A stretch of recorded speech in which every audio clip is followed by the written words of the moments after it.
Sumatin po ang biyaya, awa, habag, pagpapala mula kay YAHAWAH. Isang magandang araw po sa bawat isa. Ang paksa po natin ay tungkol doon sa ang ama ba ay pangalan.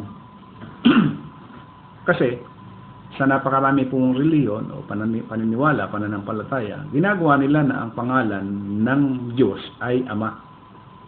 At base ho dito sa ating papag-aralan na ito, wala po ba talagang pangalan? Yung po bang Ama ay pangalan? Kasi kung ilalagay mo sa pangtao, panglaman, yung Ama ay titulo lamang sapagkat meron talagang pangalan yung Ama. Bakit ba nilalagyan ng pangalan? Napakahalaga kasi yan kasi kung walang pangalan yung Ama mo, ayan ang pagkikilanlan mo. So, yun ang ating pag-aaralan ngayon at base dito sa ginawang pamamahayag ni Ginoong Soriano, pag-aralan po natin. Doon sa, o sinatawagin Papa, doon po ba sa tinurong dasal ni Kristo na Ama namin, sino po ba yung sambahin ng ngalan mo? Kasi sabi po nung kaibigan ko, Jehovah, si Jehovah daw po yun. Yung Ama. Ama namin, Jehovah daw po yun. Hindi. Yung pangalan niya, Ama. Yung pangalan niya, Ama. Naniniwala ka ba yung original na Biblia sinulat sa Hebrew? Kasi mga Ebreo yung mga taong nagsulat nun eh. Sa Hebrew, walang letter J. Kung walang letter J sa Hebrew, imposibleng ang pangalan ng Diyos sa Hebrew maging Jehovah. Ay, balikan natin ngayon yung Mateo, 6:9. Magsidalangin nga kayo ng ganito, Ama namin na nasa langit ka, sambahin nawa ang pangalan mo. Pinasasamba yung pangalan. Alin pangalan? Yung Ama. O, pakinggan mo ha. 63:16 ni Isaias.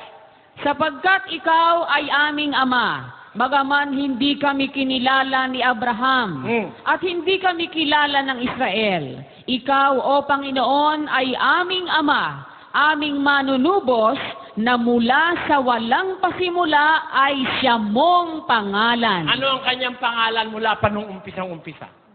Ama. Yun ang pangalang ipinanga.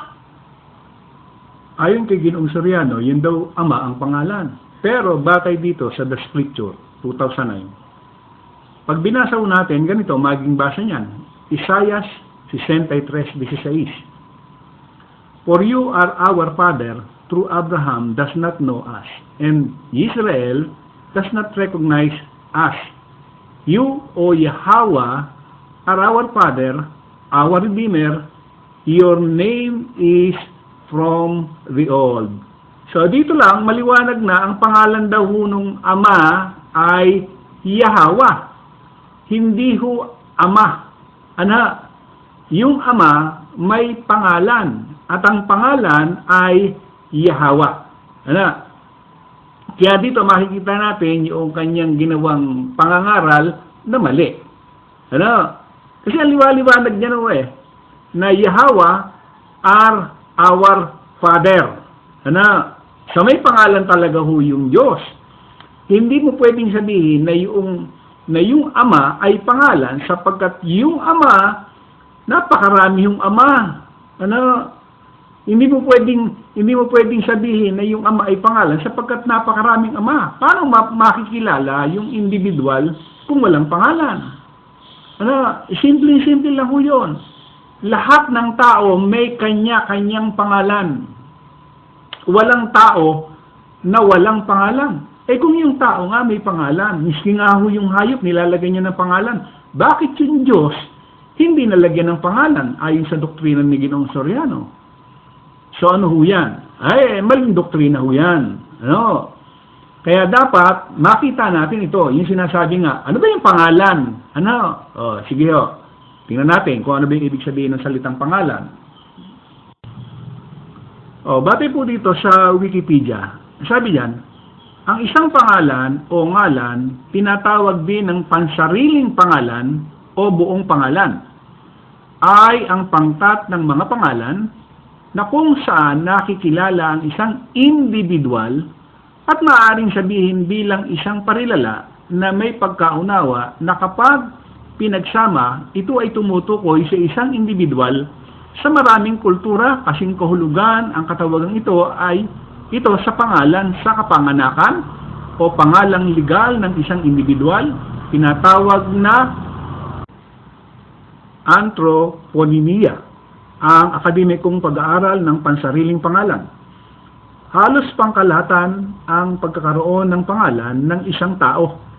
Ipinahayag ng Kumbensyon ng mga Karapatan ng Bata ng mga nagkakaisang bansa na may karapatan ang isang bata na magkaroon ng isang pangalan mula ng ipanganak.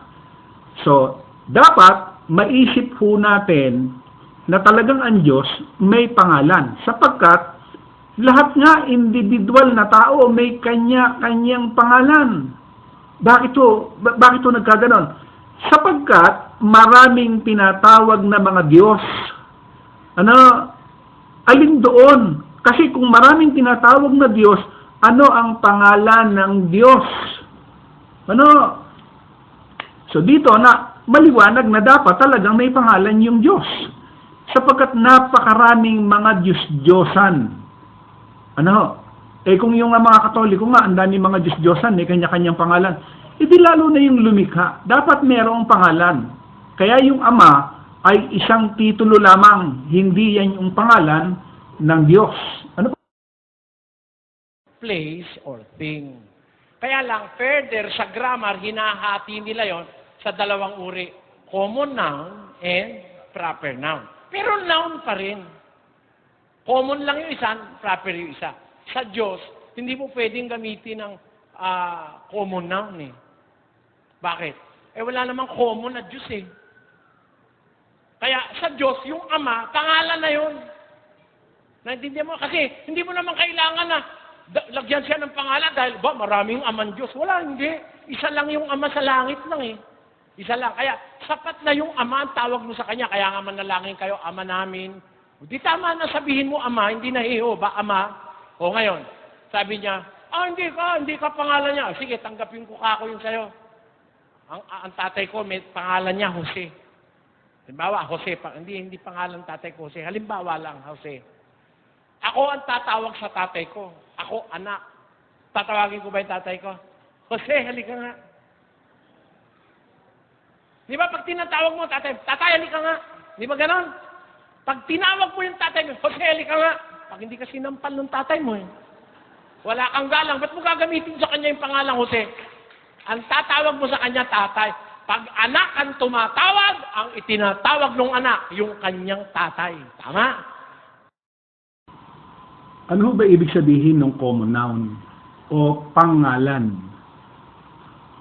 Ang common noun o pangalan ay isang pangalan na nagsasaad ng isang klase ng mga bagay o isang konsepto kumpara sa isang partikular na individual.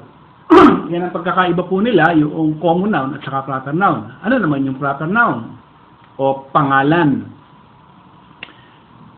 Proper noun, pangalan, isang pangalan na nagsasaad ng isang partikular na tao, lugar, organisasyon, barko, hayop, kaganapan, o ibang individual na nilalang. So, kung yung hayop, nilalagyan natin ng pangalan, di lalo na yung Diyos, ang dapat natin nilagyan ng pangalan. Kaya nga yung Ama, hindi naman pangalan ho eh. Hindi ho yan proper noun. Yung Ama, ano ho yan? A title. Sapagkat napakaraming Ama, ano ang pangalan ng Ama? Ano yung proper noun? Ano yung proper name ng Ama? O di ba, sa ating ginawang pag-aaral, maliwanag dyan na YAHAWAH ang pangalan ng Ama at yun yung dapat tawagan ng napakaraming tao. Sapagkat yan, may ipinakilala si Kristo na pangalan ng Ama. At yun, ipinakilala doon sa mga alagad. Ngayon, kung hindi ka alagad, hindi talaga ipakikilala sa iyo kung ano yung pangalan ng Ama. Ayon po dito sa John 17:6, I have made your name manifest to the men whom you gave me out of the world. They were yours, and you gave them to me, and they have observed your word. Sa Tagalog, ipinakilala ko ang iyong pangalan sa mga taong ibinigay mo sa akin mula sa sanlibutan. Sila ay iyo, sila ay sa iyo, at ibinigay mo sila sa akin, at kanilang sinunod. ang iyong salita. Sa madalit sabi, kung ikaw ay alagad, ipinakilala niya yung kanyang pangalan. Ibig sabihin, kung hindi ka alagad, kung hindi ka niya anak, ay hindi mo talaga makikilala yung kanyang pangalan. So, kung sasabihin mo na yung ama ang pangalan, ay hindi mo talaga kilala kung sino yung ama na ipinakilala ni YAHWH dun sa kanyang mga alagad. Ano po? At dito po, sa John 17:11, I am no longer in the world, but they are in the world, and I am coming to you, Holy Father, watch over them in account of your name, which you have given me, so that they may be one, just as we are one. Sa Tagalog, wala na ako sa sanlibutan, ngunit sila ay nasa sanlibutan. At paroroon ako sa iyo, banal na Ama, bantayan mo ang mga ito dahil sa iyong sariling pangalan na ibinigay mo sa akin upang sila ay maging isa, tulad ng isa tayo. Eh dito, maliwanag na, ano ba yung pangalan ng Ama? Hindi ba yung YAHWH? O yun yung pangalan na yun, yung ibinigay niya kay Kristo. Kala, hindi nga napagkilala nitong mga tao ng sanlibutan. Kaya doon sa mga alagad niya, ipinakilala niya yung pangalan ng Ama na yun naman ang ibinigay niya kay Kristo. So maliwanag po, ang pangalan ng Ama ay YAHWH. At tatawag tayo sa Kanya sa pangalan ng Ama sapagkat para merong pinaparoonan yung ating mga panalangin sapagkat napakaraming ang Diyos-Diyosan sa sanlibutan. Ano? So may pakikilanlan po yung pangalan. Maliwanag po O muli, sumatin po ang biyaya, awa, habag, pagpapala mula kay YAHWH. Maraming pong salamat sa inyong lahat.